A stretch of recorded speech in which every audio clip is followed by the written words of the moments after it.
அவர்கள் மூன்றாவது முறையாக பிரதமர் நரேந்திர மோடி பிரதமராக பதவியேற்பதற்கான ஏற்பாடுகள் நடைபெற்றுக் கொண்டிருக்கின்றன. டெல்லியில் தேசிய ஜனநாயக கூட்டணி கட்சி எம்பிக்களின் கூட்டம் இப்போது தொடங்கி இருக்கிறது. இது தேசிய ஜனநாயக கூட்டணியில் இடம்பெற்றுள்ள ஐக்கிய ஜனதா தளம் மற்றும் தெலுங்கு தேசம்,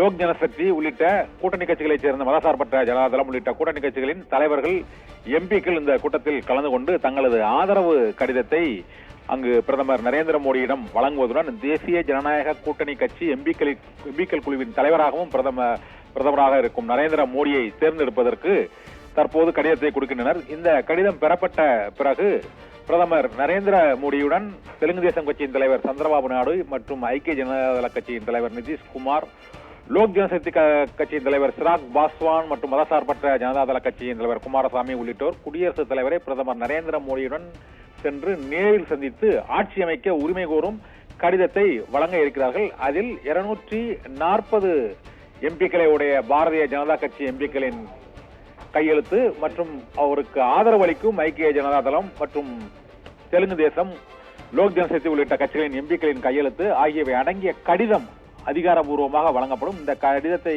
பெற்றுக்கொண்ட பின்னர் ஆட்சி அமைக்க உரிமை கோருவதற்கான கடிதத்தையும் 272 எம்பிக்களின் ஆதரவு தங்களுக்கு இருக்கிறது என்பதை உறுதிப்படுத்தும் அந்த தேசிய ஜனநாயக கூட்டணி கட்சி எம்பிக்களின் குழு தலைவராக தேர்ந்தெடுக்கப்பட்டுள்ள பிரதமர் நரேந்திர மோடி வழங்க இருக்கிறார் குடியரசுத் தலைவர் திரௌபதி முர்முவிடம். அதன் பின்னர் அவரை ஆட்சி அமைக்க உரிமை கோருவார். அதன் பின்னர் ஆட்சி அமைக்க அழைப்பு கொடுப்பார் திரௌபதி முர்மு. இத்தனை நிர்வாக நடைமுறைகளும் இந்த தேசிய ஜனநாயக கூட்டணி கூட்டம் முடிவடைந்தவுடன் நடைபெற இருக்கிறது. இப்போது இந்த கூட்டத்தில் முக்கிய நிகழ்வாக தேசிய ஜனநாயக கூட்டணியின் எம்பிக்கள் குழு தலைவராக பிரதமராக நரேந்திர மோடி தேர்ந்தெடுக்கப்பட இருக்கிறார். என்டிஏ எம்பிக்கள் குழு தலைவராக தேர்ந்தெடுப்பதற்காக நடைபெறும் இந்த கூட்டம் இப்போது நாடாளுமன்ற வளாகத்தில் நடைபெற்றுக் கொண்டிருக்கிறது. இதில் பாரதிய ஜனதா கட்சிக்கு ஆதரவு அளிக்கக்கூடிய அந்த 13 கட்சிகளைச் சேர்ந்த எம்பிக்களின் ஆதரவு கடிதங்கள் நரேந்திர மோடியிடம் வழங்கப்பட இருக்கின்றன. அந்த கடிதத்துடன் அவர்கள் குடியரசுத் தலைவரை இன்னும் சற்று நேரத்தில் சென்று சந்திக்க இருக்கிறார்கள்.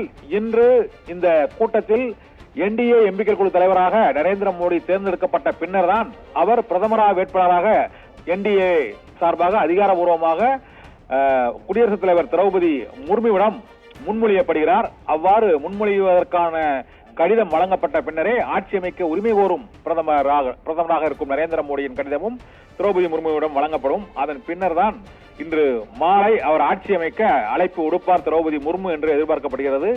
இதன் பின்னர் தான் அவரது பதவியேற்பு நிகழ்ச்சி தொடர்பாக முடிவெடுக்கப்படும். தற்போதைய டென்டேட்டிவ் ஷெட்யூல் படி பிரதமர் பதவியேற்பு விழா ஞாயிற்றுக்கிழமை மாலை 6 மணிக்கு நடைபெறும் என எதிர்பார்க்கப்படுகிறது. இந்த நிகழ்ச்சி நிரலில் மாற்றங்கள் இருந்தால் இன்று மாலைக்குள் அது அறிவிக்கப்படும் எனவும் எதிர்பார்க்கப்படுகிறது. அனைத்து முடிவுகளும் தேசிய ஜனநாயக கூட்டணி கட்சி எம்பிக்களின் குழு தலைவராக பிரதமராக இருக்கும் நரேந்திர மோடி தேர்ந்தெடுக்கப்பட்ட பின்னர் அதிகாரபூர்வமாக இன்னும் சற்று நேரத்தில் அறிவிக்கப்பட இருக்கிறது. அவரகம் தகவலுக்கு நன்றி கண்ணு.